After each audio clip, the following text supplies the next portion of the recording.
All right, y'all. I took them off the grill. I'm wrapping them for another 2 hours. Most people use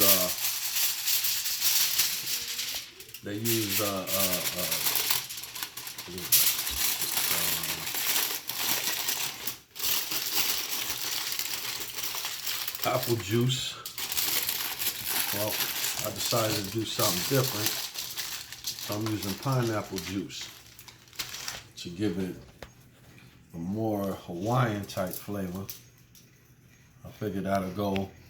It should go better with juice, with the flavors I put on here, my seasonings.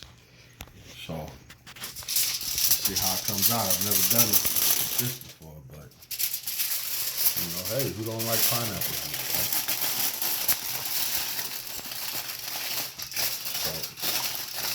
So gotta wrap them up for another 2 hours and take them off. Then I'm gonna sauce them up. All right, this is Big Papa. I'll be at you in a little bit. Peace.